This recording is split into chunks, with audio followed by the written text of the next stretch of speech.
Pour nous, donc la maison connectée, ça va être autour d'une tablette. Alors une tablette déjà parce que nous on vient de la tablette, donc c'est quelque chose voilà, qui nous semblait à peu près logique. Deuxième, toujours par rapport à l'utilisateur final, de se dire que c'est quand même bien pratique d'avoir un écran de contrôle à la maison qui vous permet de regrouper tous vos accessoires et d'accéder en un clin d'œil à tout ce qui se passe dans votre maison. C'est quand même une vraie tablette Android, donc vous avez tout d'Android. On n'a rien changé, elle n'est pas dédiée à un usage. Donc vous retrouvez Google Play, elle est certifiée Google, donc tout ce que vous faites sur votre tablette Android normale 7 pouces, vous allez le refaire sur cette tablette. Vous allez me dire, ok, tu as une application, donc normalement je devrais pouvoir la mettre sur n'importe quelle tablette. Oui, sur l'application, non en termes de fonctionnalité, parce que cette tablette, on a également modifié son hardware pour 3 raisons. La raison principale, c'est en fait que les accessoires qui sont tout petits, miniaturisés, sans câble, sans chargeur, avec une autonomie allant jusqu'à 2 ans, communiquent en BLE, en Bluetooth Low Energy, avec la tablette. Tout le monde connaît le BLE, pas de souci. Donc l'avantage énorme du BLE, c'est l'autonomie. Je vous dis, un petit accessoire comme ça jusqu'à 2 ans. Les inconvénients du BLE étaient 3. Première chose, la portée standard du BLE, 10 mètres. Sur les maisons, c'est un peu petit. Nous, on a modifié la portée. On a donc mis des plus grandes, notamment des plus grandes antennes, il n'y a pas que ça, mais notamment dans la tablette, pour avoir une portée jusqu'à 20 mètres. Donc déjà, 20 mètres, c'est grosso modo la portée de votre Wi-Fi à la maison. Deuxième chose, par rapport au BLE, le Bluetooth est conçu à la base pour gérer 2 à 3 accessoires simultanément. Pour la maison, c'est pareil, c'était un petit peu juste. Donc on a modifié les protocoles du Bluetooth. Donc là-dedans, il y a des choses modifiées qui font qu'on a possibilité de gérer avec une seule tablette jusqu'à 32 accessoires. Je crée toutes les pièces que je veux. Là, j'en ai créé autant que je veux. Si je veux en ajouter, c'est super facile. Là, j'ai les pièces que j'ai déjà créées et je peux les créer, les ajouter super facilement. Forme de pavé.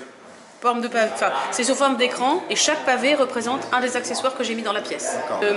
Me donne le statut de chaque accessoire. Donc là, par exemple, je sais que mon placard est fermé. C'est la dernière photo qu'on a prise de la petite caméra. Donc j'ai à la fois la dernière photo que je viens de prendre, par exemple, et là, ça affiche l'historique de toutes les photos que j'ai pu prendre depuis les débuts des démos. D'accord? Donc il garde un historique sur la tablette. Hop, alors attendez, je fais OK. Donc les accessoires, je vais vous les montrer. Alors, on a une petite caméra qui prend des photos. Donc tous, ils sont globalement magnétiques pour les petits. Et donc en fait, on pose ça double face et après on peut orienter comme on veut. Donc une caméra pour prendre des photos. Pardon, un détecteur de présence.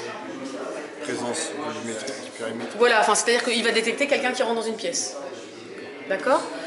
Un détecteur de mouvement.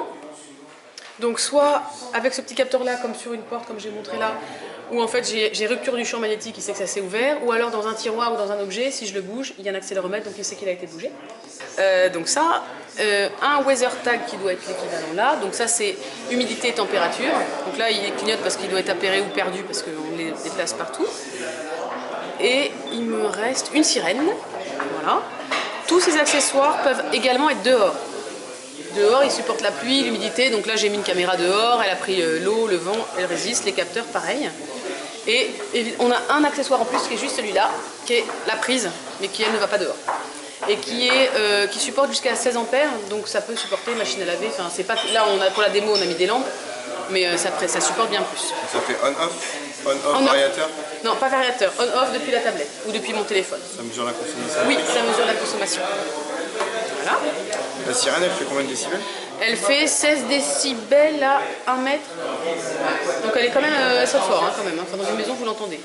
Non, alors, j'insiste. Ça prévient pas les voisins. Non, c'est pas l'objectif. On est vraiment dans l'objectif. J'améliore